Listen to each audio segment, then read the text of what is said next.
and welcome to the AEW Grand Slam Australia review. We are the Dudley Boys of WhatCulture. I'm Adam Wilbourn, joined by Michael Hamflett, Michael Sidgwick, here to review everything that happened at Grand Slam Australia. But before we get into it, if you're a fan of this sort of thing, make sure you subscribe to WhatCulture Wrestling on Apple Podcasts, Spotify, Amazon Music, and YouTube, where we do daily wrestling podcasts where we not only review AEW Dynamite, but also AEW Collision, Raw, SmackDown, the show formerly known as NXT 2.0. No! Pay-per-views. No.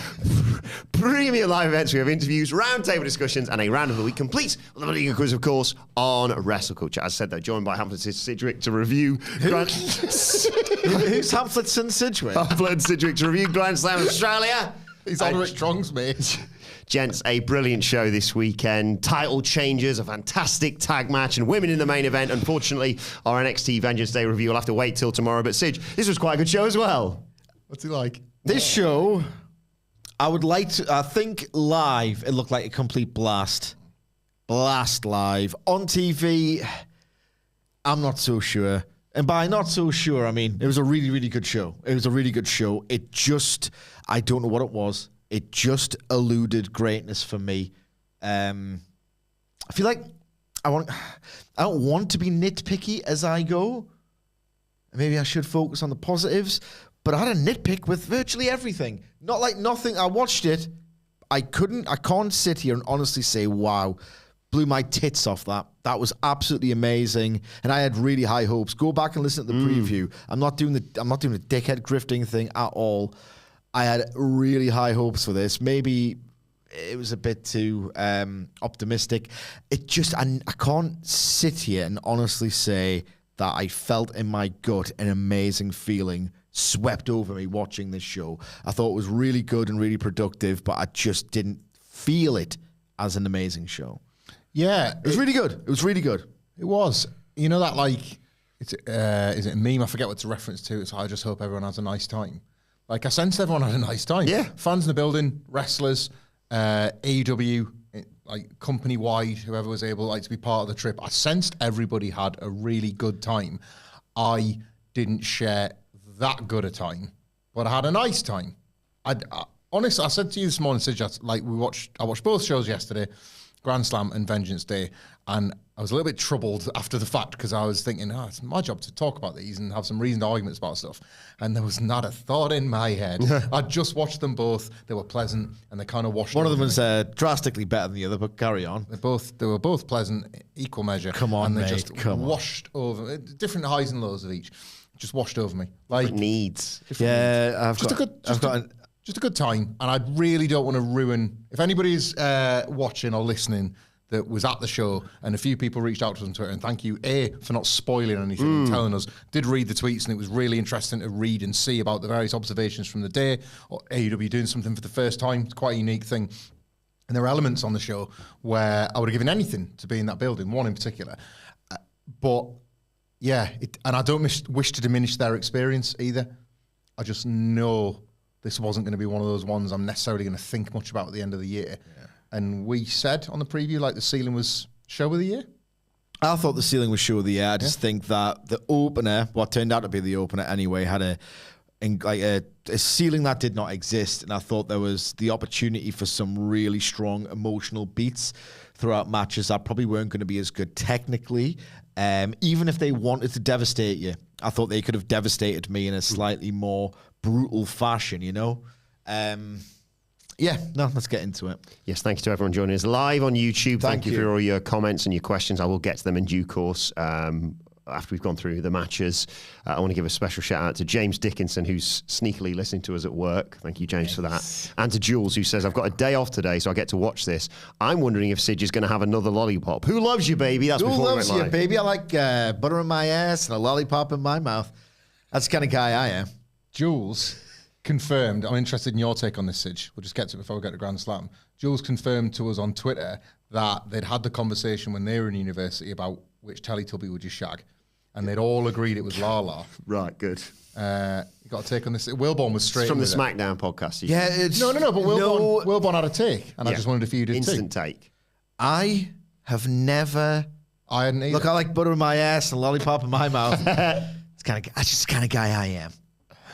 I've never once, ever in a million years thought about the Teletubbies in a sexualized way, even in like dark patter. No, me neither. But this guy gets you thinking. Yeah, He straight doesn't away. think- Put your dick in Nunu. No questions asked. Anyway, what are we talking about? Oh, yeah. Grand Slam Australia. What questions would one ask? Gibby Gibbs in the chat asks about the NXT Vengeance Day review. We'll be talking about that tomorrow as part of our... It's part of the preview. It NXT doesn't deserve preview. its own standalone Full thing. review, yeah. We are flip to coin, Grand Slam. We have to talk about one obvious thing before we get into all the matches, and that is, and I've brought a prop from the news this morning. The AEW ring. It's here. It's the actual size of it. Look at it, bloody tiny. A lot of discourse about this, Sidge. What are your thoughts on all of it? Right.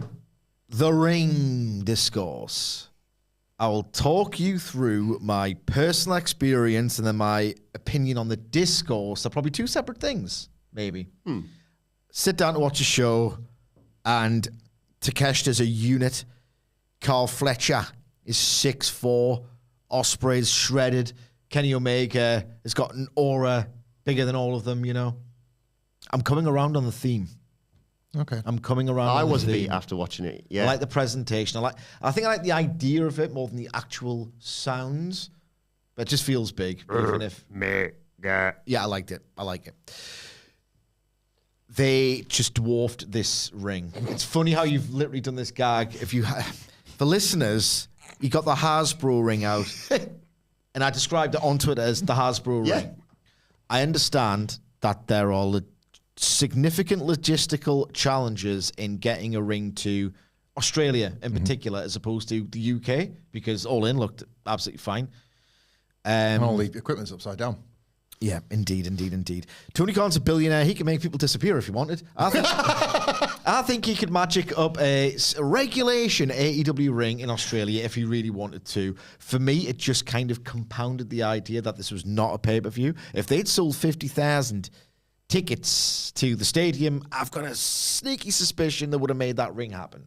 I can't confirm or deny I agree. that. But you know what I mean? Yeah. These... The distance between the ring apron and the security barricade just was a terrible effect because it made it look even smaller. The ring steps... Wide. Awkwardly wide. Ring steps The were funny. ring steps. Gorgeous George, in the golden era of television in the 1950s, probably climbed up those exact same steps. They're the most... I didn't notice. I swear. I would say so if I did. Okay. Obviously after the fact you read a bit of discussion, like, oh yeah. During the show, I didn't feel it. Right, here's the thing. After the first match, I stopped noticing, and the first match was only very slightly diminished, I think, by this ring. And I'll get into why now, okay? So it's Omega and Ospreay versus Takeshita and Fletcher. I just said on Twitter, and I'll repeat my tweet, hopefully the mega fans will forgive me. Let me know in the chat. That they do. Thank you. I thought it was distracting and limiting. So it was distracting because it was just, the ring's small and they're all massive in there. Limiting for two reasons, right? One, if Kenny Omega clears that Terminator dive, I don't think I've got a problem. Immediately, I get in a mood with a ring. And I know it sounds ridiculous, but I love Kenny Omega, right? I absolutely love him. Everyone knows this. He's my favorite of all time. Him not clearing that top rope, so ring's fault, hate the ring. And I know that's so dumb. Yeah. It's my really just intense fandom of Kenny Omega that led me to this, okay? Stupid ring. And I know it's dumb, okay? Ring can't go. So it was a bit limiting on that basis, okay? But in addition to that, and it wasn't just the Terminator dive, Kenny Omega is looking a bit slower than he used to. He's a wizard. If you recall that match with Gabe Kidd, he doesn't actually do many of those lung bursting, propulsive sequences. It's a really attritional war. He can get about a bit. And even in this match, like, he was getting up for like the Blue Thunder bump, the bump he took for that German. He's just not as fast as he used to be. And I was in the mood of the ring because I think he needs some sprint time He's a slow accelerator these days, at least compared to, your Fletchers and your Ospreys, So the fact that he didn't have that acceleration time meant I think he was a little bit limited by that ring. Osprey, per Twitter, per X, loved it. Loved the ring. Could be a mental thing as well. Just like you second guessing yourself. Yeah, but it's Omega. I don't want to do too many excuses for him. I don't. Because he's Kenny Omega. If he's one of the best workers of all time, which he is, he probably should have, I don't think it's a bad match at all. I think it was very, very, very, very, very, very, very good. Limiting as well, right? The AEW ring, as QT Marshall points out on Twitter, is very bespoke to AEW. No one has a ring quite like it. They, in the early stages of AEW, in the ring has never changed apart from one Rampage, has like about a foot either side of the ropes. The idea being that they can better gimmick their apron bumps to look horrific, but in fact there's an extra bit of padded ring outside of the ropes, so you can do like destroyers on the apron, and it's a normal bump. It just has the illusion of a really dangerous bump because it's the apron, the hardest part of the ring. In fact, it's just an extension of the ring. The ropes are just a little bit closer, so it's an illusion, whatever. I reckon if this was in a regulation AEW ring, this match is a little bit better. Like, a little bit better. Yeah. They, like, Ospreay loves the apron. Kenny Omega loves the apron. I think there would have been, like, a lot more spots in and around that apron had this match have actually existed. No ring step in spots. ring. We just got pointed out in the chat as well. Vic Striker says I thought the ring steps were an odd choice. And it does say no ring step spots. They couldn't do that, obviously. They couldn't do like Ospreay and Fletcher have done, like, a lot of that. So I think they were literally limited by this ring. So, as I said, I think it was a very, very, very good match. Just shy of greatness outside of that unbelievable finish. I think they were limited by the ring, and then I got over the ring after match one. I want to say one more thing about the ring before we get to the matches, and that is, if I'm AEW and yes, QT Marshall was doing his QT Marshall stuff on Twitter in the aftermath going, what's your problem with the ring? What's your problem with the ring? And I understand and agree. Yeah, it's overstated. I myself got over it very soon. If I'm working for AEW, right, I am not doing what you're whinging about. And I understand it's probably directed at the grifters and the people who just want to, like, criticize a well-received show in bad faith because no one can sanction AEW's success critically or commercially or whatever. I get all of it. However, I think there are people with founded, like, it's a bit of a shame about the ring, myself included. And I think you should be lucky. You should be grateful, have the gratitude that after a complete farce of a promotion for this specific show, that you really got away with it on the strength of the fans who you charged through the nose and didn't really accommodate very well, and maybe false advertised too, not technically, but everyone... It's hard to win for 50,000. I will just do a house show there. It's AEW. If you can get 50,000, you're doing a pay-per-view. I think it looks different if the tickets are card sold. subject change normally means a wrestler, not venue placement in the week. Sense of importance, scale. I think you're best off shutting your mouth, truthfully. From AEW's side, be goddamn grateful that the reception of this show was a lot higher probably than our podcast, realistically. Just be grateful that you got a great reception. You have basically scored a last-minute equalizer in the death of a football match, if we're going with that analogy. You have snatched victory from the jaws of defeat, a self-inflicted defeat, no less. Be grateful that the show was well-received and be quiet if people have got a small caveat to their praise of the show. I went in just to get you before we get your thoughts, because I know, like you said, he doesn't give a damn. And I'm an aesthetics guy typically, but it just didn't. I don't know what it was. I didn't clock it at all, quite honestly. And then I saw a couple of tweets. And I was like, oh yeah, it was what for like when you're in the weeds. To use a recent Tony Khanism, like you do tend to like pick the stuff up. I wasn't watching along live, so I'm not like scrolling along and seeing the complaints coming in as the show's in the air. Nothing like that. So I felt a little bit disconnected from this one, and.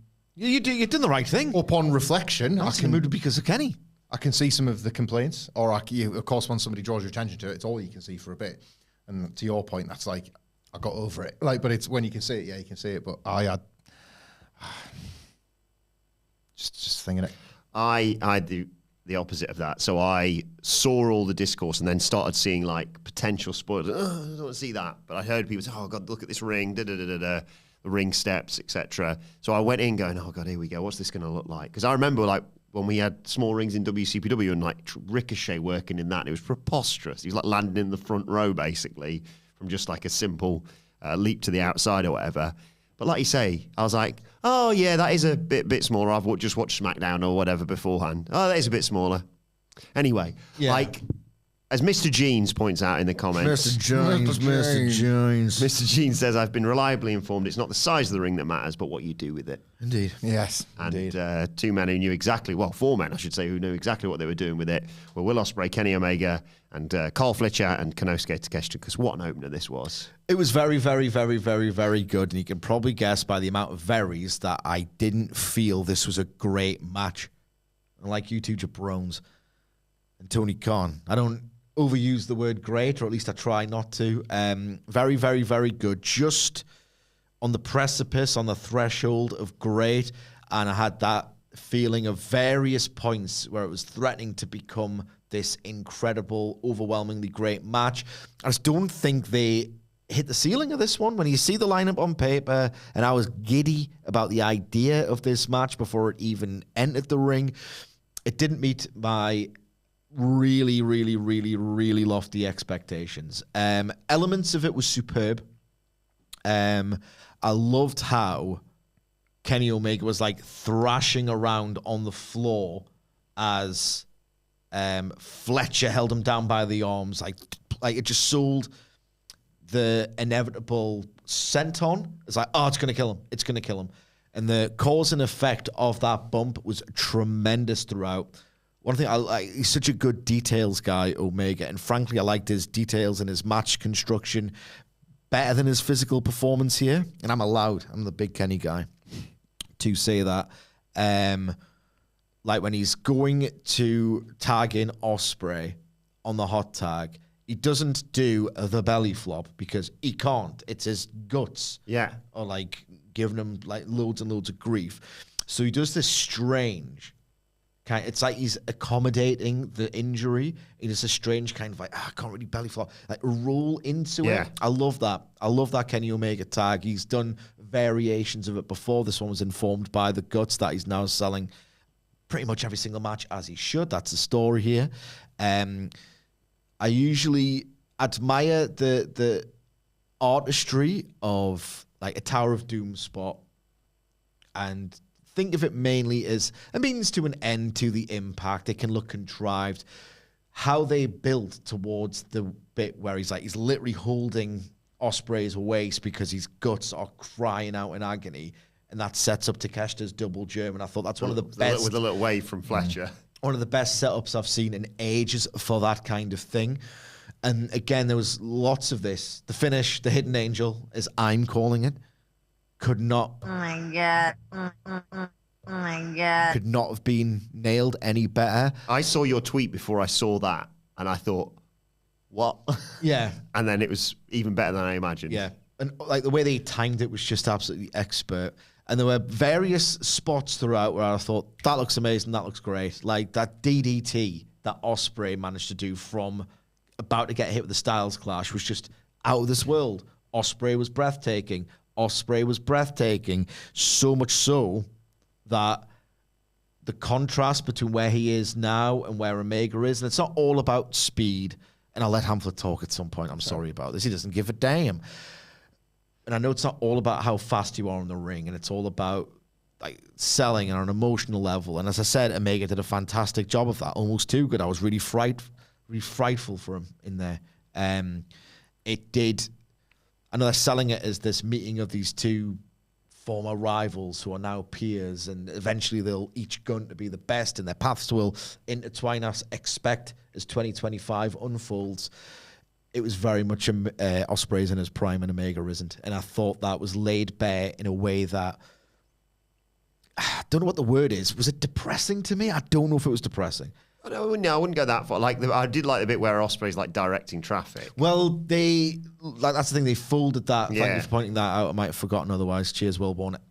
They definitely acknowledged that in the body of the match of Ospreay's the guy who's like, Kenny's coming back from injury. He needs his support. He's coming out. Like, help him a bit. So that was not interesting, but yeah, it was just very noticeable, I guess is the word. Very, very noticeable. So two things. Kenny, I don't think it was his best individual performance of all time, put it that way. Like, it wasn't just the fact that he can't run those ropes as fast as he used to. Like, the best thing about Kenny, he didn't redo it once in this match, is there are times when he does the, like, Kataro Crusher or, like, the leg sweep going into the Kataro Crusher when he's, like, he's almost falling out of the ring because the propulsion is so much and the acceleration is so quick. Then he has to steady himself. None of that. And it's one thing where he's not sprinting into stuff like he used to. Between this and the Brian Cage match and one whiff in the Gabe Kidd, that V-trigger is not what it used to be either. I've got concerns about the V-trigger. I don't know what's happening. I'm trying to remember how great the Gabe Kidd match was, but I'll be watching Omega Takeshita when it happens at Revolution.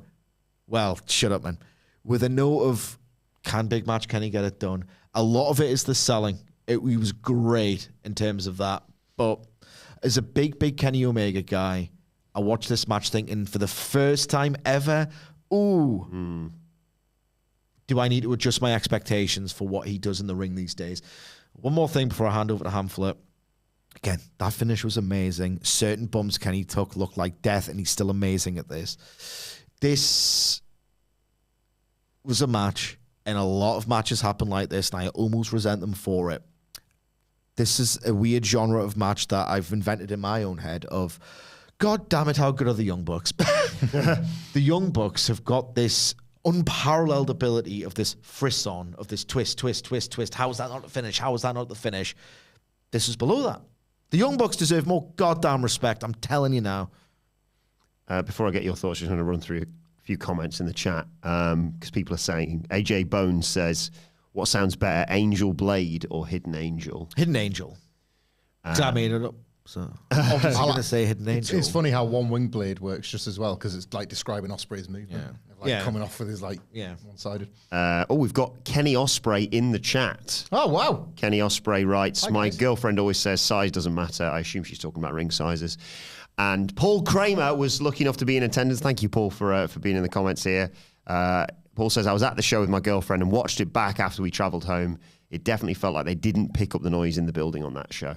It was one of those where I'm not defending AEW here. If anything, it's the opposite. They need to sort out this audio once and for all. I felt like this isn't getting captured. Yeah. Because I'd read anecdotally some non-spoiler thank you for the guys and everyone else who sent them over. Yeah, I got the unmistakable sense of that building I know is louder than it's coming across on TV. Mm-hmm. There was a couple of moments in particular, it felt like the wrestlers were working to a crowd that I couldn't hear. Mm-hmm. Like the way that they were responding and felt like they were getting the energy back. Wrestlers talk about that all the time and how they vibe off it. Yeah. And I'm thinking, well, but they're not fake. The wrestler is not in the ring faking that shared energy. So Ospreay is giving it the, like, he's saying, this is like a drug. This is an amazing atmosphere. And I'm thinking, I've heard you in louder ones. Yeah. What's different about this? And I guess the difference is, in the arena it sounds amazing, but on TV it didn't translate as well. Really noticeable with Toni Storm as well. A few times she was like looking out and you sensed something big. There was like kind of that earthquake, ground shaking thing in the building for her that wasn't necessarily translating on screen. Yeah, I don't have much to add to Sidge's analysis. I will say on Kenny, okay, it was a good match. The finish, other than just what a nice idea it was, what I really like about it was when they'd set up the what looked like it was going to be the One-Winged Angel Stormbreaker dual stereo finishes, they did that as if to say that was in the plan, which makes me think that the One-Winged Angel Hidden Blade combo wasn't in the plan. Yeah. So they have improvised. That's like a nice kayfabe thing to think of them improvising that, and it's now become this awesome killer tag finish. That's Young Bucksian. Yeah, like to think, oh, this is how we're going to beat them, and then they can't, so then they come up with that. I like that. Kenny, for me, if I'm honest, was it was aggravating, and I can't decide if it was supposed to be. I was aggravated watching Kenny Omega here. There were times when, rather than just rooting for him to get back to his feet, that kind of Ricky Morton reach through the screen, put out my hand kind of thing, I wanted to jump through the screen and just shove him. I wanted to push him to help his acceleration. I wanted to get up on your feet and do something. I was finding myself aggravated by how behind is too harsh, but how not quite pacey he was in this. And is that by design? Because they were very on the nose with the Ospreay, do this, to jumping on top of him to protect him from the attack. Then in the interview we get later on, Kenny doesn't love being condescended to and little broed by a Will Ospreay. And you can see that in the way he's acting. And was it another version of the Kenny Omega is selling that he's not yet Kenny Omega? 2019, not quite elite, rusty. 2022, returning from injury, whatever. Is this another way that maybe this is just a generous scan, by the way.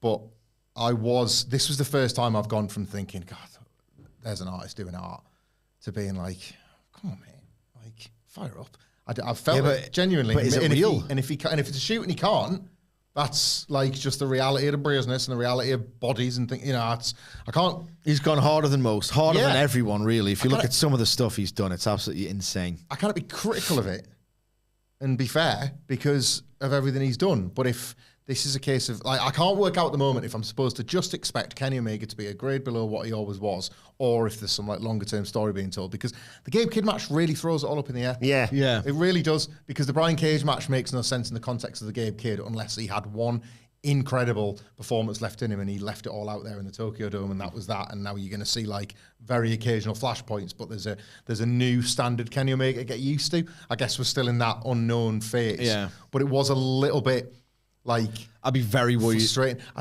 I love this comparison in a way because we're both talking about our faves and it's still the ultimate dream match. We can disagree all day long about SummerSlam, right? What I cannot disagree on is how gassed Punk looked in that match. And I remember being get your breath, mate. And it was hard to sort of take myself out of that headspace thinking, is he just taking a breather because he's knackered? Whatever it is, they do what we could never dream of doing. I'm not having a go at their athleticism, anybody's for that matter. But it was something that became distracting to me in that SummerSlam match. It was he's pissing sweat, he cannot get his breath. I was watching Kenny, I was every time he hit the deck, it's right, time to get back to your feet. Get back to your feet, mate, and I think that's applying to the V trigger as well. It's come on. And then was one he hit to, was it Fletcher's back?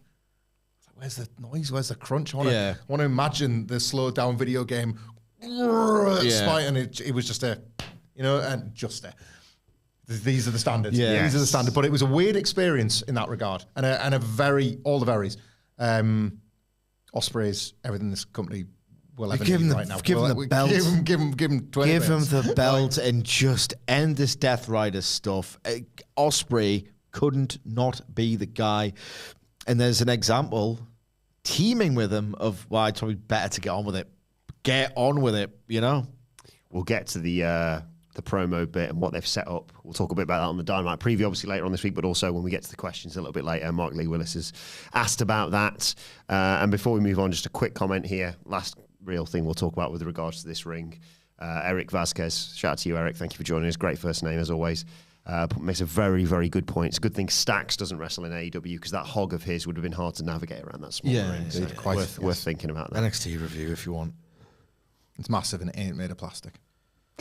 Moving on, we follow that up with the TBS Championship match. It was, Michael Sidgwick, of course, Harley Cameron versus Mercedes. Money.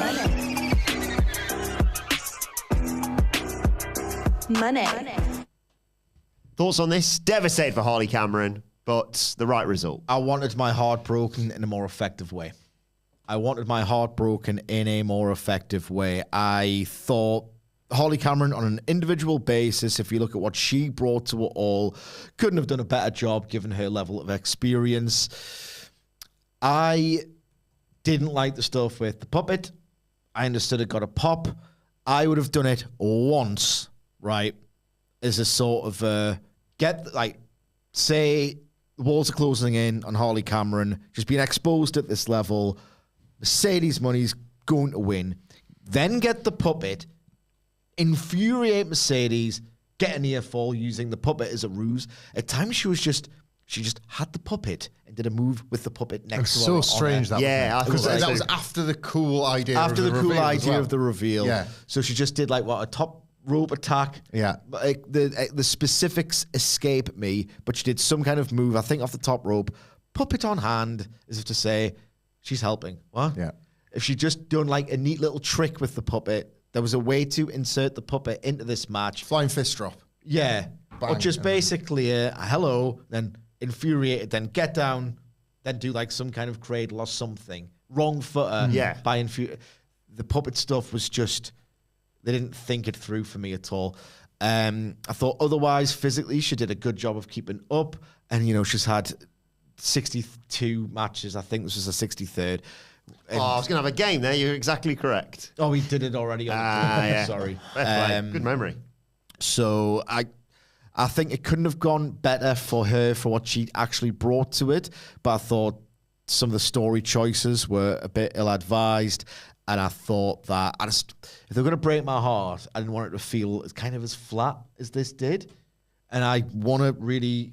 I've asked Wilbourn to remind me of this, and I can tell by his beautiful eyes that he's going to remind me. I got pissed off before the bell, and that's never a good thing. And maybe I'm reading into it too much. They showed at ringside Momo Watanabe. And I was just thinking, right, okay, well, that's obviously setting up, one of these sort of dream matches that Mercedes Money wants and gets. I didn't expect, if Harley Cameron was going to win, I mean, this is AEW. They do rush through things, so this might have still happened. But if Harley Cameron was going to win, I'm expecting confetti to fall from the ceiling, maybe some of the locker room to empty out. I would have even accepted Saraya coming out because Saraya Harley Cameron was the origins of this Harley Cameron character starting to get TV time and get comfortable and all the rest of it on the shoulders, whatever. I wouldn't have expected, all right, Harley Cameron has done it out of nowhere. No one expected her 2 months ago to be in this spot, let alone win the title. You wouldn't do the first challenger emerges trope then. So I was like, well, she's not winning. She's not winning. And then compounding things, it is mentioned by McGuinness, and I think he's being fed the line. Watanabe has got her pick of any world title she wants, having won a match. And then it is clarified via McGuinness being fed the line of, it can be for any title, it could be for any of the TBS. It's like, well, all right, okay, well, I know the result then. I know the result. The fact that it was going on second, bit of a giveaway as well. Yeah, I just thought ultimately this didn't work. Yeah, the Momo thing is all the more frustrating because it's happened in one of those wrestling admin ways.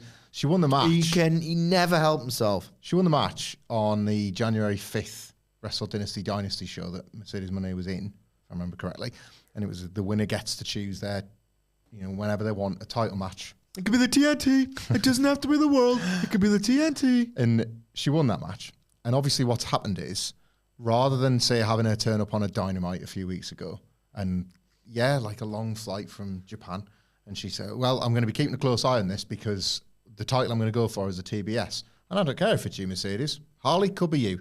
If you're going to win the match of your life to win that belt, your first defense is going to be the second match of your life. It won't get any easier for you. Yeah, exactly right. But Japan to Australia is a shorter flight, and I'm pretty sure that's why they've done it here. And what a baffling decision. Do it after the fight. Don't reveal it till after the match, because again, if you're doing it from a I wrestling agree with admin point that. of view, and it's like, well, instead of going all the way around the world, what about halfway? And you want to do a face-off with Mercedes for when the match eventually comes.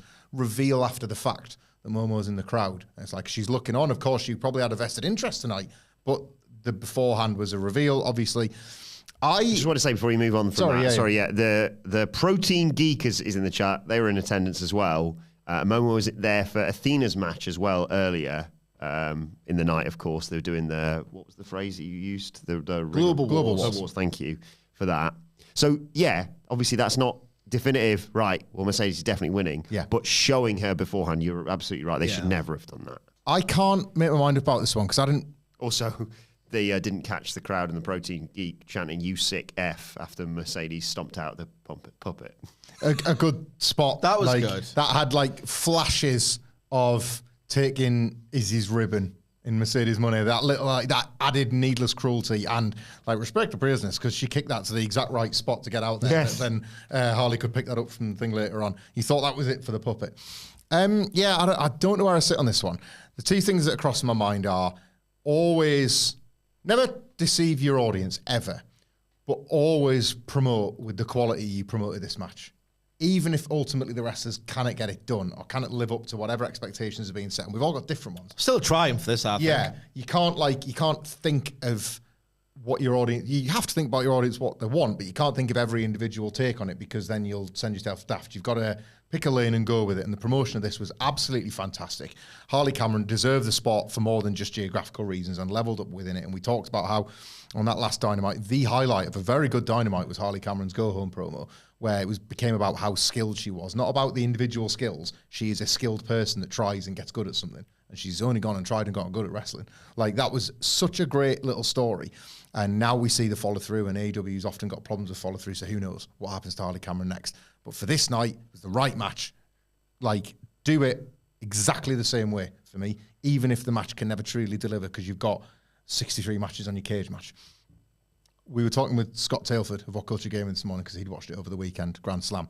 And my thought was, in both cases, Harley Cameron and Mercedes Moné, this was just too much of a thinker rather than a feeler for me, this one. I am watching this, having watched it all for too long and knowing that we're going to be sitting together in a podcast studio talking about it, watching Harley Cameron like over-deliver for a 63-match person under enormous pressure of the spotlight of a home country. That famous phrase, of course, a 63-match person.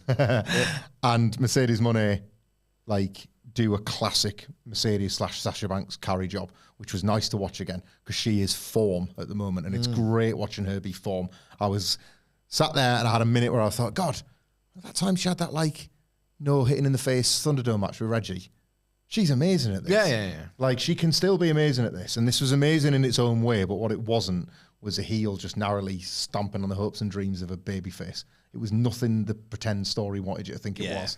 But it was a nice show of the reality of pro wrestling and working together and stuff like that. Ultimately, Harley Cameron should not fall into the Anna Jay abyss. Yes. Where, what's Anna Jay doing now? Yeah. Nothing. Before We're gonna be expected to care about her again in about, I don't know, 2 weeks. Yeah. My calculations are right, 2 or 3 weeks. Yeah. And then she'll do nothing again. Harley Cameron, no offense to Anna Jay, who, you know, in a better world is getting more reps and all the rest of it because she shows glimpses of potential all the time. And then, poof, she's gone. Harley Cameron needs to not be in that abyss.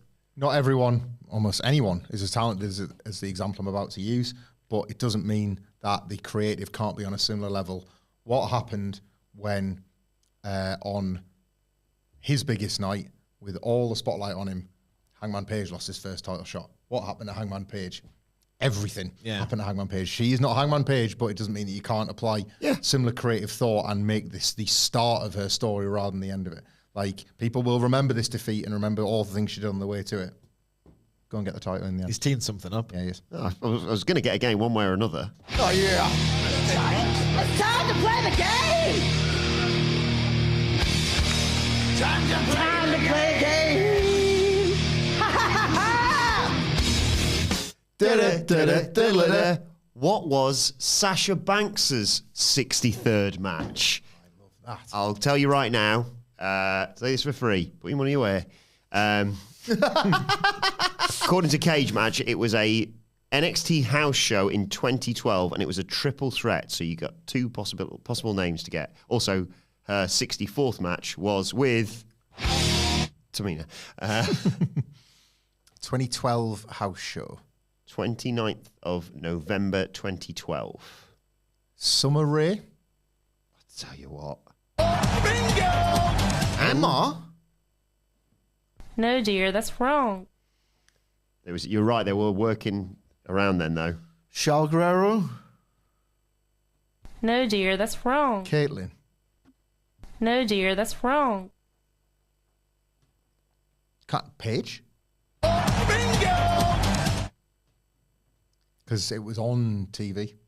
Like, they'd moved to Full Sail by then, the FCW. I know she'd done some stuff before. She was in NXT that early. Yeah. I did make a star at the Performance Center. Right, let's move on now to a brutal Brisbane brawl. Not Sasha Banks, according to the video package for the Vengeance Day. Watch it. Where the 4 horsewomen were profiled. And they used a shot from Brooklyn, and it was the bit where Charlotte and Becky were raising Bailey's hand before they'd picked Sasha up. And like the narrative said 4 horse. Yeah. 1, 2, 3. When's the fourth one? The fourth, Do you know when they did that with Roman? It was when he took a stand against COVID and he went home, so they edited about the WrestleMania finish. We all remember the finish to WrestleMania. Seth Rollins stomps on nobody and gets it done. There he is, Brock Lesnar in the main event versus... And then Seth Rollins comes down. Anyway, yes, it was the Death Riders. Jon Moxley and Claudio Castagnoli versus Cope. What was it on his arm? Anyway, sorry, man. Versus Cope and Jay White. That stuff. Yeah. Look, I'll tell you what. The enigma that is Jay White continues to confound me because sometimes he's just there. Like, on Wednesday, I'm literally bemoaning. I don't believe him as this goody two-shoes guy who just wants bloody vengeance on those arsehole Death Riders. I'm going to do it with my best bud Cope. One guy's from New Zealand, the other's got grit. Odd couple, whatever. Is that anything? They're odd. They're not like the odd couple. They're the odd couple. Switch grit. Blue. I don't know. And yet, in this match, other than the Alter Bridge thing, in the table spot with Edge is cool, and he's a balcony dive. He looks like he's doing like balcony stomps at the same time. Move your body. Jay White gets a kendo stick. Bang, bang, bang. Torso, spine, spine, spine. And then afterwards, he does the flick with the hands. It's like, do kung fu? You know what I mean? Like, that's awesome. When do you learn how to do that? Yeah, that was great. It's one of the coolest things I've ever seen in my life. Yeah. Otherwise, my God, I'm not being funny, right? And I hate, in a way, to say it because there's levels. There's levels to wrestling, and the smallest level really hurts. Okay, but this felt like WWE's coming to the UK. We've got a Newcastle street fight in the main event. What? And it's like featuring the Dudley Boys, and we're going to put the bad guys through the table. And there's a table spot and a kendo stick. That was it's AEW. I'm sorry, right? Yeah, did I go to the Rod Factory, right, and go make a rod for their bag? No, I didn't. They made a rod. You didn't buy one from the rod shop. Didn't buy one from the rod shop. Well, looks like we're going to shut down the rod shop. We've had hooks and perfectly ripe tomatoes. They made a rod for their own back. Like, they break the Muta scale on the first pay-per-view. On the second pay-per-view, Penta does a Canadian destroyer off the top of a ladder through a table on Matt Jackson. On the third major show, we're talking pay-per-views here, not the Bleacher Reports or Dynamite. On the third major show, they do unsanctioned lights out, and Kenny Omega does a Phoenix splash on the exposed wooden ring. Bling! You got any barbed wire beds? There is a standard. Yeah. Yet again, if this was a pay-per-view and they still have 50,000 in the stadium, the skewers going into Jon Moxley's head. Yeah. The skewers going into Cope's vein, right? There was a table spot. A table spot and a really rubbish finish. So at the finish, Mox bulldog chokes Cope, who's kind of not too dissimilar to Steve Austin when you think about it, and this is another problem on top of a problem, guys. He does the passes out through pain as a heroic baby face. WrestleMania 13 finish. They've just done that with Dustin Rhodes on Wednesday, so that's not great. So Mox chokes out Cope in a clean, definitive loss. It's not as if Cope has even done the regulation. Well, if he beats Tony Nese on Collision, right, and then he beats Brody King on Dynamite, and then he beats Wheeler Yuta, he's got Mox now. He's number one contender. They don't even do that with Cope, really. He wants it. Who wants it? I'll have some, I'm Edge. So he's not a believable... No. I mean, they get away with it because, well... They don't. But they think they can get away with it because, it's Cope. He was Edge. He can get a title shot. It's fine. I don't think it is, but that's where they're coming from. And he feuds with Mox in this really poorly received continuation of this poorly received Death Riders program. And it's not going well, and it's not really the match people want to see. And the narrative is, oh, God, if it wasn't for this main event, AEW would be looking pretty damn good right now. At a minimum, just to sell. People aren't emotionally invested in this, as far as I can tell. It's anecdotal, but, whatever. A lot of people are saying it. Many people are saying it. At a minimum, surely you should be selling people on this Revolution match, which is, the title might change hands because Cope's just pinned Mox or whatever. People are smarter than that, but maybe not. Have you talked to people? Why is he getting choked out here? The only way this vaguely works still makes no sense. The only way this vaguely works is reliant entirely upon this sort of reverse psychology wrestling fan fantasy booking brain of, that doesn't, and it still inspires dread for your top babyface for the pay-per-view cycle, so it's still not good. But the only way I can vaguely wrap my head around this is, that must mean he's winning because he's done the job on the pay-per-view before, and it's backwards reverse psychology wrestling booking. That's not a good way to build the match, by the way. I'm just trying to fathom what this finish was. Am I making any sense here at all? I was thinking afterwards, is it going to be one of them things where Mox forces him to raise the stakes? Like, I've beaten you.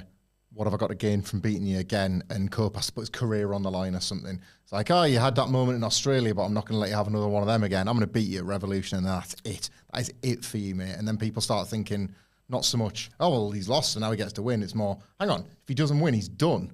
This is quite...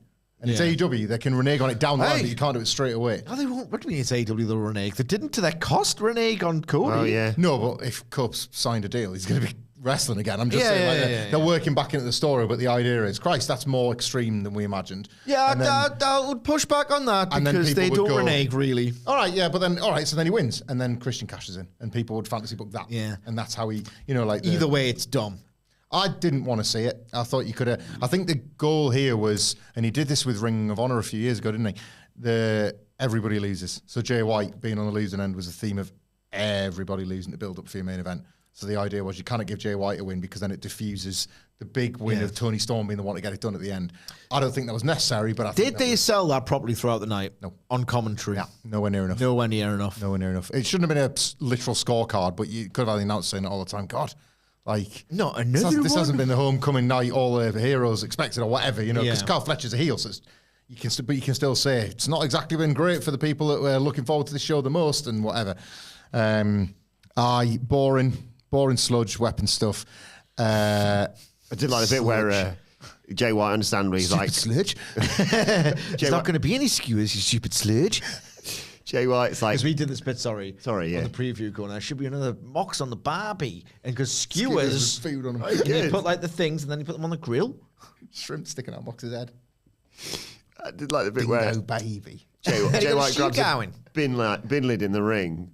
It's like desperation because he's getting surrounded by Claudio and Mox, and he hit Mox with it. Mox was clearly, it's not the spot, mate. Just no-sold it completely. And it doesn't affect me. I just hate as well. You've really got to earn this now. I hate this idea that bloody hell, we didn't count on Wheelie Utah and Marina Shafir in there. Well, that's on you, idiots. You got no mates. There's your first problem. Or you haven't recruited any because you're too stupid and naive to think they're not going to interfere. And if in Australia you've got no mates, then... Got no fucking mates. Correct. Just, it annoys me that's... I get some fucking brains. There's a difference between an alpaca and a damn cunt like you. That's an alpaca. And that's what they should have said backstage. Who couldn't love that Cope thing? Honestly. The Metalingus. Yeah, I wished I was in the building in that moment. I was in one, for Christ's sakes, in Cardiff. It's something. I told you, It does something to you. Nailed it. There is something about that guy in towns or cities that he's never visited. Edge is a pushback on what I believe is a correct take, and I believe, sort of reasonable in my assessment of the situation, that WWE was terrible, mostly, between 2002 and 2022, because he reflects... He was in it. He was in it, and he was all the way at the top of it, and he was there for a lot of it, and then he went away. and he reflects a section of the audience of a certain age or whatever that deeply loved him then, and whether it be because of the neck injury or geography or whatever, never imagined they would see the day. Yeah. This is reflective of that. Some people were deeply connected to Edge's career and life to react the way they do. This is what, the third or fourth time we've seen reactions like this. Like, good for him. Good for him. He did literally stick his neck on the line for his business, and like, kind of, this is nice. Yeah, I very nice. Genuinely wished I could have been in the crowd for that, and jealous of the people that got it, because lived it once in Cardiff, and I thought, this is pretty cool, actually. Yeah. I think Dylan Thompson in the chat has nailed it as well, saying, I know it's not a pay-per-view, as he's been corrected, but yeah, second pay-per-view in a row with that Bulldog and not a single person in the crowd into it. BS chance afterwards. Yeah, I mean, It's not... Was it before or after the show where there was a bit of discourse? I think some of it was stirred up by John Moxley himself in an interview a few weeks ago. It was like, well, we've finally got like a heel champion that's getting heat. It's not this just performative booing because they like the wrestler. performative silence. Yeah. Like Kenny Omega as a heel, but you kind of love watching him and whatever. This is still not the right heat. No. Like, you are correct. Yeah, It you're hasn't correct. previously been that kind of heat for a heel champion. Yeah. This is also not. It's a different incorrect heat. Yeah. John. Yeah. But you sure look hard. Yeah, man, I'm kind of tough. I'm tough here, and I'm tough down there. I'm tough on stains as well. Is that a thing? Because he drinks the bleach, man. Yeah. It's good stuff. All That's good really stuff. good stuff. It's all good stuff. Then we got the AEW Continental Championship match. It was Buddy Matthews challenging Kazuchika Okada, who had a great entrance. Loved that entrance. Oh my God! Every night. Keep that. Every night. Circle Laserbeam. That's Yeah. what it was. That's what it was. Keep that. Keep that. Yeah, it looks awesome. What did you Little make? helps. You were tweeting about Okada. Oh, he's the best. He's the best. I tweeted. Mega fans will, hopefully. They did genuinely forgive you earlier, by the way. Oh, thank you. Please forgive me for this as well. Matt Reigns immediately slid in to forgive you, as did Jules. Forgiven. It's good stuff. It's all good stuff.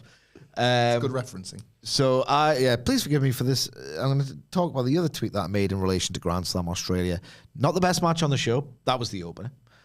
If I really sat down and spent a day, I could think of 250 better Okada matches than this. That might be a conservative guess. And yet, Kazuchika Okada is amazing, man. He does this 3-star Okada's overseas, having some fun match, right? And then the last 3 minutes are amazing out of this World Turbo drama. Yeah. How do you do it? I don't know how this man does it. To just turn a 3 to a 4 1/4, just like that, just with some finisher kick out. And there's obviously some magic at play. Is he so good at the 2.99?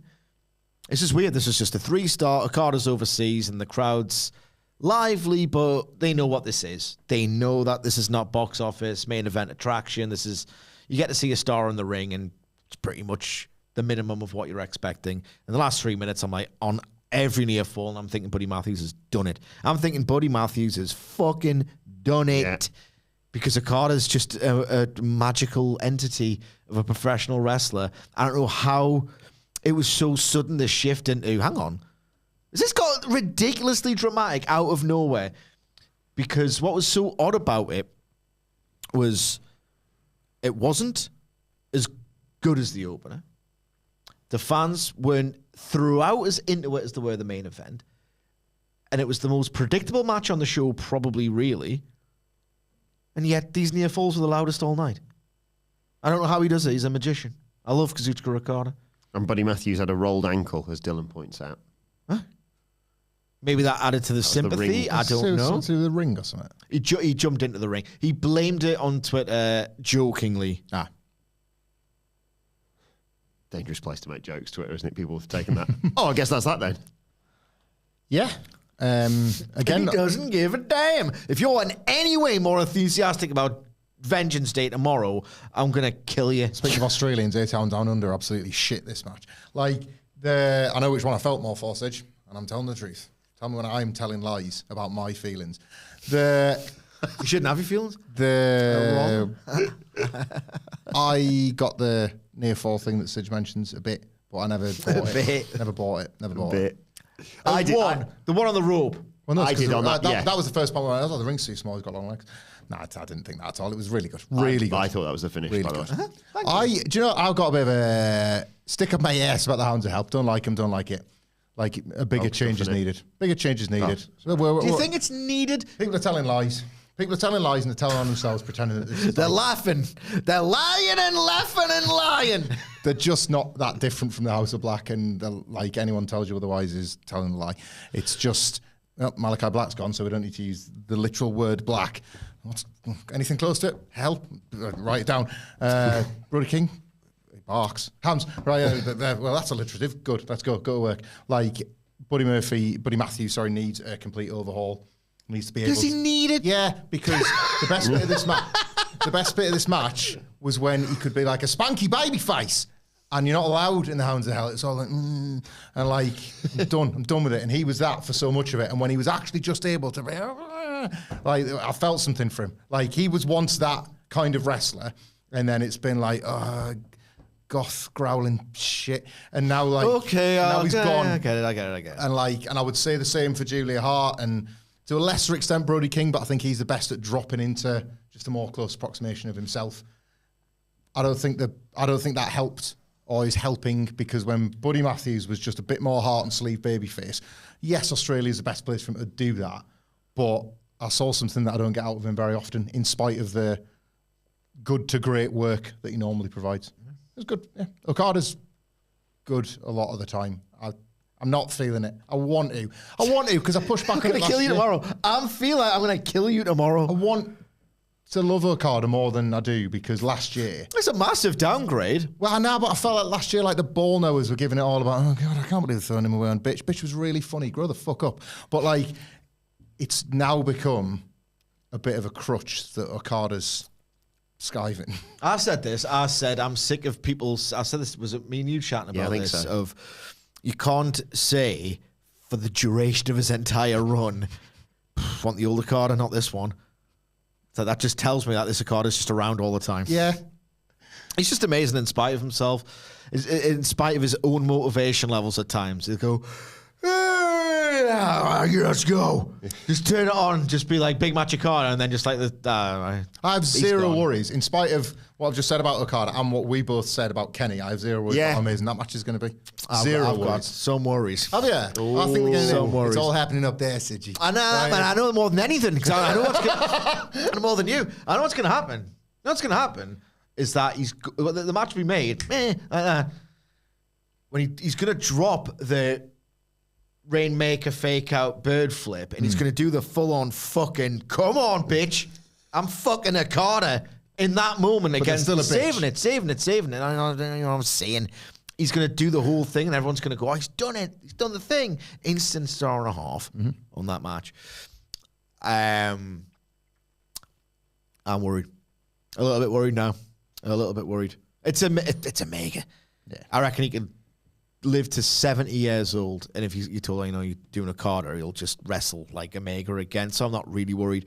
But I will be in the lead up to the match because I'm horrified at the idea of them tarnishing that series.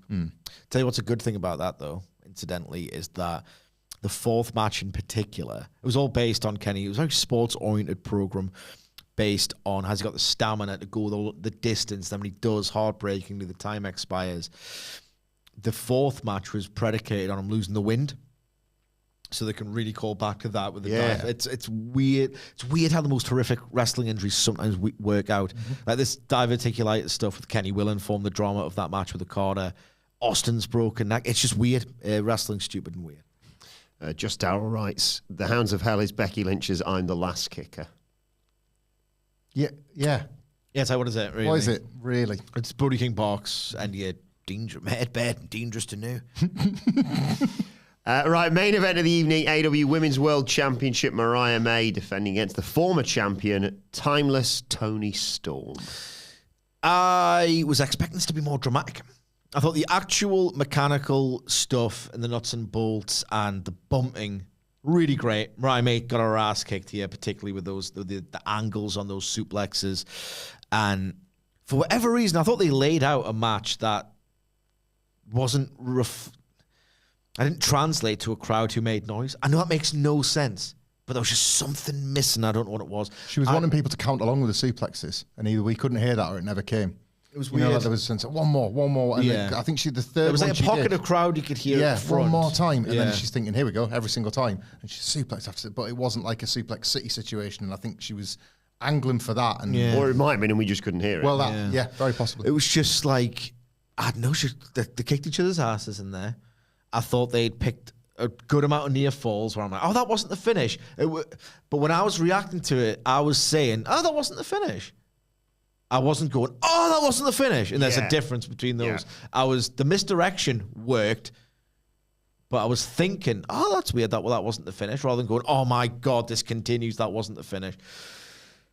It was just, I don't understand why this didn't land as this blowaway success, because I thought they kicked each other's ass. You've got two wrestlers who've been really, really over, and they went the right length and they did the misdirections effectively enough. The near falls, weirdly and wildly, were louder and more believable for Ricardo Buddy than this. This is probably a better match in the body of it. There was more commitment. Yeah. I don't know whether this just felt like an inevitability and the show-long story that they barely told worked against them, and that was like, oh, God, heartbreak after heartbreak. Tony, come on, do this for us. I think instead it was, all right, well, they've jobbed everybody out for this moment. I felt like they were waiting for the result rather than hanging on for the result, if that makes any sense. I will say, physical execution, had a lot of time for it. A lot of it looked great. And I don't know if this was picked up during commercial in the States. Mariah May, I thought, was great when she was doing her big heat spot in the middle portion. Swearing always helps. But she was like beating up Tony on the outside. And she was like going to the Australian crowd. Is this your girl? Is this your girl? She's fucking shit. Yeah. Because that was good stuff. I don't know. I just felt like they were waiting for the result, not like really hoping beyond hope that she could get it done. Yeah, that's a good assessment of that crowd. Like I was trying to sort of say earlier on that Toni Storm felt like she was working for this, like, right, match my energy, let's go. And they didn't, because there was almost like just a patience and an acceptance of how it was going to end, and they didn't feel the need to support her. You know, that babyface thing where it's like, I'm going to need you to get over the line here, guys. Yeah. That relationship was never truly established, and nor did the struggle kind of force it out of them. I'm really mixed on the finish because I want to talk about roll-up is a wrestling move, and we've gone through this a gazillion times, and we used to rip the piss out of the one that always springs to mind is Drew McIntyre with a backslide. That was the code in WWE for, well, it's not over because he's not won with the Claymore or the RKO, so they have to rematch, right? That's not what happened here. But there may be a rematch, but it won't be because of that. I'm done with this, by the way.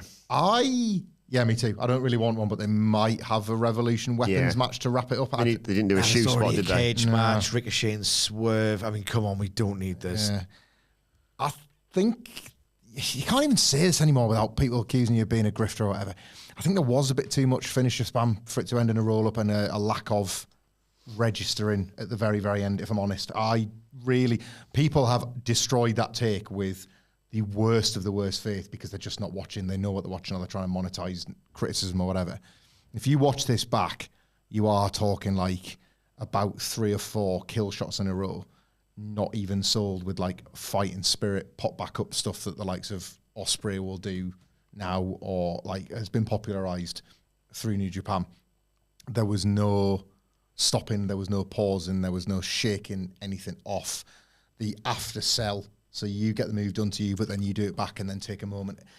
There was none of it really. It was into a sequence, and I did that. Truthfully, that did take me out of it a little bit.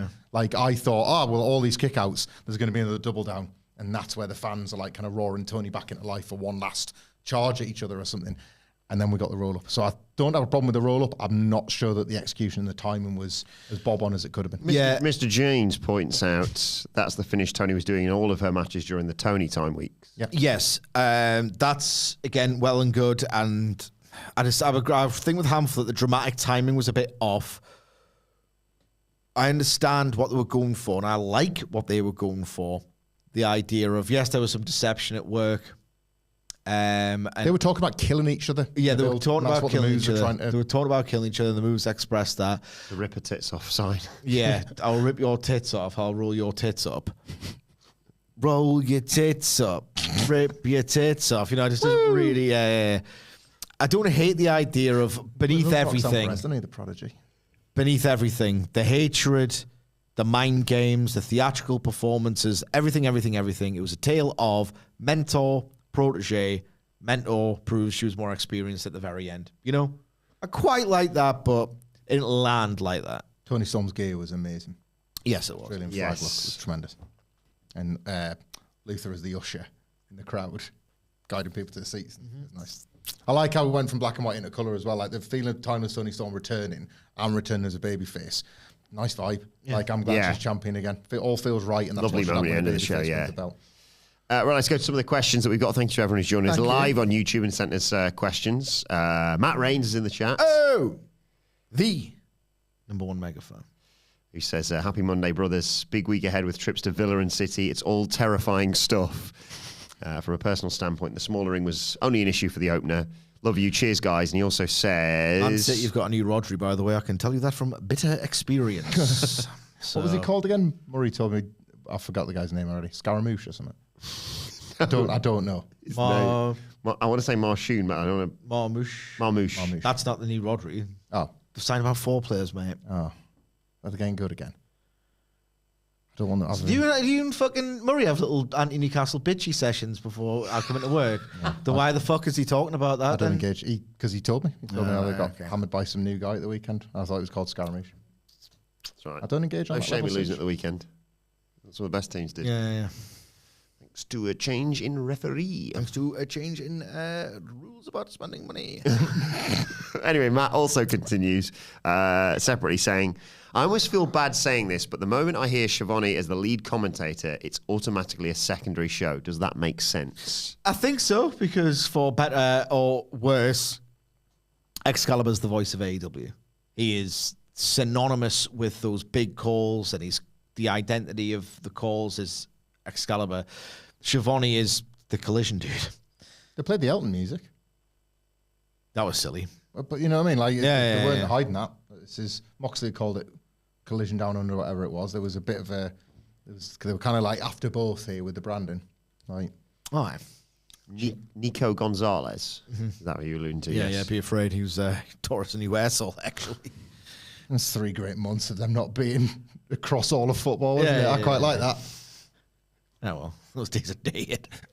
I mentioned this earlier. We might just be rubbish, who knows? Mentioned this earlier from, thank you, Mark Lee Willis, as always. He says, afternoon, guys, I know the ring was only 2 foot smaller, but I think the white ropes, etc., made it look even smaller than that. Also, do you think Omega's reactions during Will's promo are noteworthy, a future feud between the two? And did Omega look a bit off to you, or is this the genius working us again? You've kind of answered that second part already. But yeah, we haven't had a chance to mention the promo that we saw during this show, where, yes, it was a steel cage match booked between Cole Fletcher and Will Ospreay, and Kenny Omega advances to Revolution to, well, we'll talk more about the route that it's going to take on Dynamite. But yeah, how do you see? What do you think? Because there was a bit of... You know, Ospreay loves Omega more than Omega loves Ospreay. Yeah. Yes, that's definitely a thing. Definitely notable. Kenny Omega does not do anything by accident. In addition to for the second part of your question, column A, column B, bit of both. Like he was definitely wanting to establish very early. Oh God, I can't do this. Like I've taken a massive cent on from Takesh there. That's going to impact the way I move around for the entire match. I'm playing Ricky Morton in my own way. But at the same time, it's...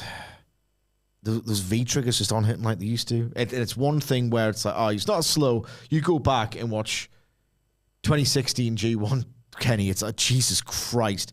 That Kenny hasn't existed for a long time.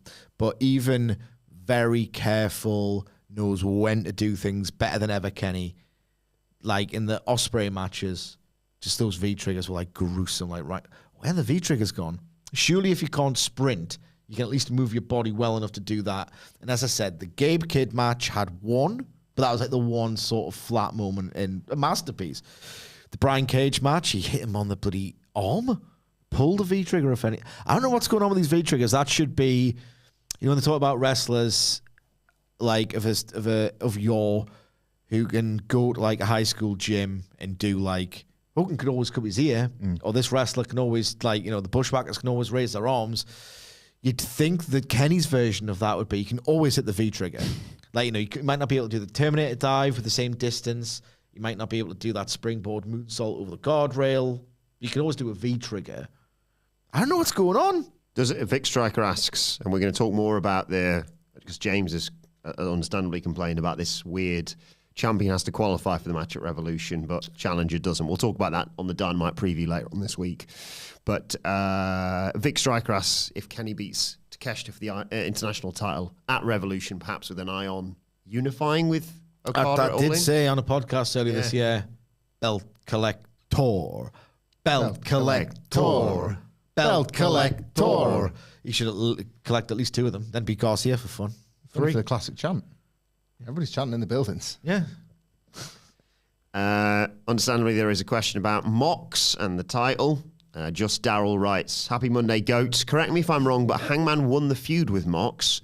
So is it not canon that Hangman is more violent than Mox? Is the solution to the main event simply belt Hangman? Nobody's more violent than me, asshole, Daryl. Well, who's the... Did it. Who's the most violent?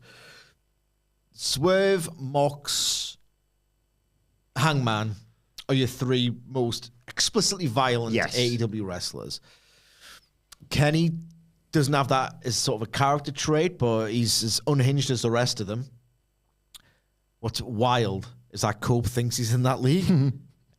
He isn't. Belt Hangman, yeah. But that's an odd thing.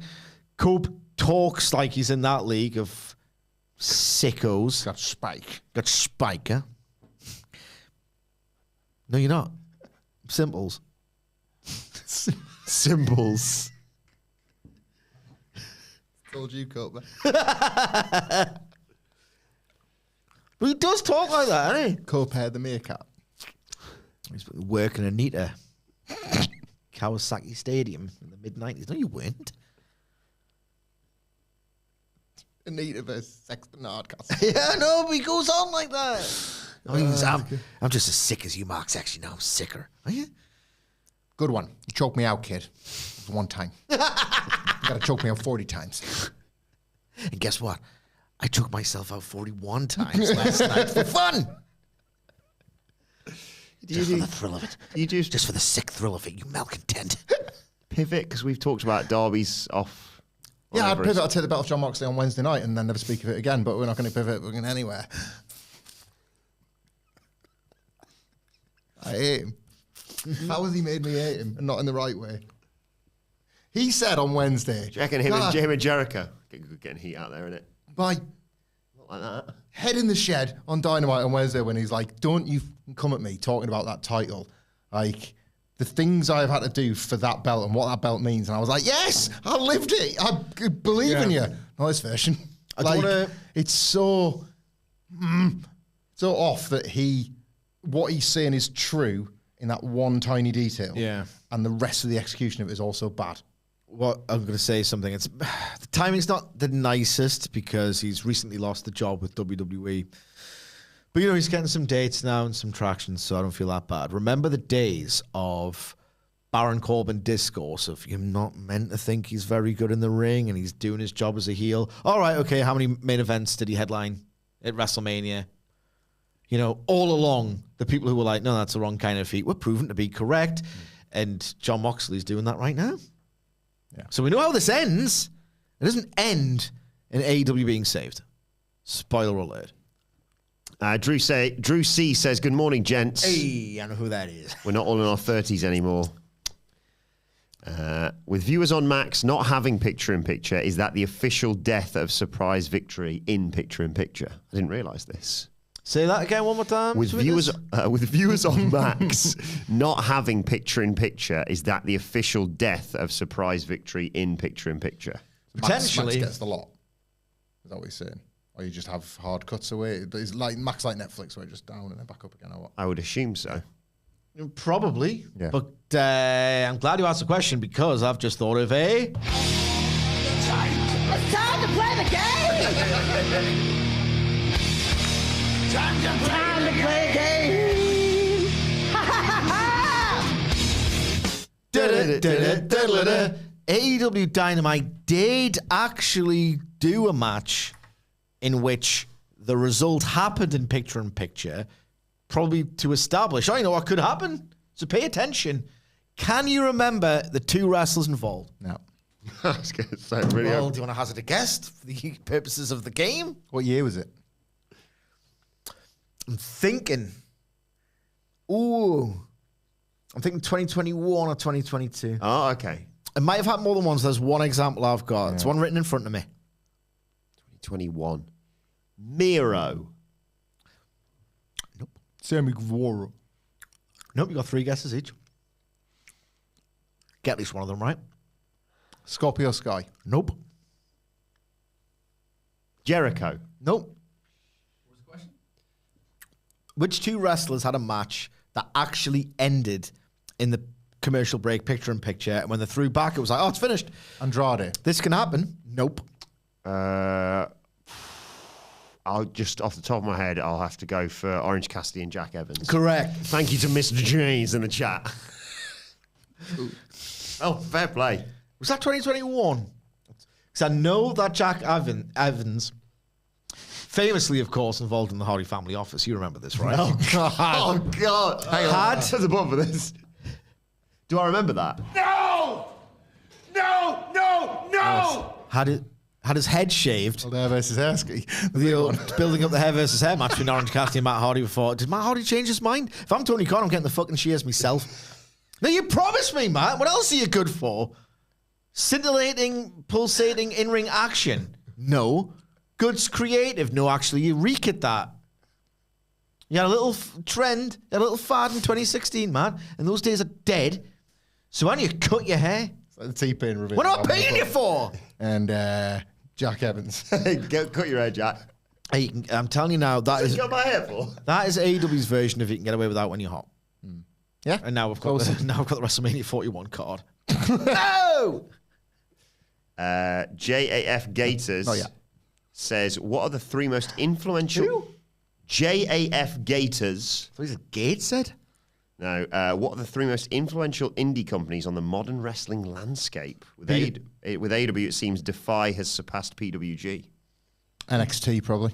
So sorry, say the question again? 3 most influential indie companies on the modern wrestling landscape. Oh, like today? Right, okay. Influential. Defy, because the... I was going to say PWG and Shimmer because we're still seeing the products of those companies on main stages now. PWG more so than Ring of Honor. Yeah, definitely. I'm not saying one was better or one was worse. I'm saying influential. It's TNA.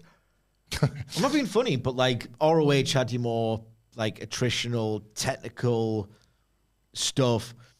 The popcorn, like I know AJ was in ROH as well, but the TNA styles had more of an influence on like Ospreay and Ospreay's like AJ Styles. Like you associate the Kings of Ring of Honor, their early peak, Joe, Punk, Danielson, Homicide. They inform so much of Tony Khan, and he is AEW. So in a sense, they're the bedrock of stylistically, it's TNA and AJ Styles because AJ was more TNA than Ring of Honor. Yeah, I'm trying to think of if the 2 men's world champions in WWE ever worked for the same company. WhatCulture Pro Wrestling, guys. Probably WCPW for me. In terms of the most, it was. Now, if we're talking 2025, Rev Pro's getting mentioned in the chat, by the way. Yeah, in terms of like who's around now that's influencing things now, Rev Pro's well up there, obviously, with Ospreay. They're not doing anything state of the art, like or influential. I don't think anything's it's deadlock at the moment. Like the ball knowers and the hipsters are not influencing the. The indies ain't influencing a goddamn thing or soul right now. More's the pity if the deadlock raves. I need to investigate this DPW stuff because apparently they've got this nice niche of we're trying to make everything in between matter. We're trying to, bring back good Irish whips and like that kind of purist sort of slant. And maybe that's where we need to go now that everything's been done to excess. So maybe that will become influential, but nothing's really influential anymore. To indulge you just a little bit, what WCPW did do, loads of anecdotal evidence and people still tweet about this day and pay tribute to it, is that it provided a gateway to independent wrestling. It almost went in reverse. It influenced fans to get into independent wrestling through WWE stylings. So that is an absolute contribution. It took advantage of a boom, WCPW and Defiant did, and funneled people to the independents because they would see somebody on a WWE adjacent indie show where a Kurt Angle or whoever appears, and they'd learn about another wrestler, and that would take them in the other direction. To like progress and Genuinely good for like British indie wrestling in that regard. DDT. As opposed to loads of the wrestlers who were terrible for it. DDT in the chat. North getting mentioned from Paul Abbott. Thank you for that. That's awesome. Stardom. GCW, yeah. Now, they're not influential, but they're prominent. They do well. They do well to do well in like this wrestling economy. Yeah. They do well to do well. Yeah, it's a hard time for independence, and it really is. Anyone's really thriving. If you are from the northeast area, go and check out North Wrestling. Yeah. Very quickly before we wrap things up, did I see that AEW are going to be going back to Australia? Yep. Thoughts on that? If Make the crowd better and use your vast resources, the likes of which very few humans in history have ever amassed, to send some Australian remake you spec and just do it. It's not my fucking money, is it? It's a statement that they're doing it because Wembley was never going to happen the third year in a row, but they've said, but 2026 is still happening. We still believe that we can make enough of a crowd for Wembley. Whatever this was, they're probably not going to do more people, but they believe they can do the same. And that, where AEW is business-wise, I think it shows a lot of guts and boldness. Biggest show, I think. Gate. Thank you. They had higher attendances and stuff. But they'll want this kind of attendance again next year, so I think it shows guts and self-belief to do it again. James Dixon says, surely you can do a stadium, an arena again. James Dixon says, if he's in Melbourne, I'm spending my airfare money on front row tickets. So there you go. That's one ticket. So yeah, very excited to see them go back. More tickets sold than NXT most weeks. It's a good point. I'm not joking. Going to Madison Square Garden soon. That's right.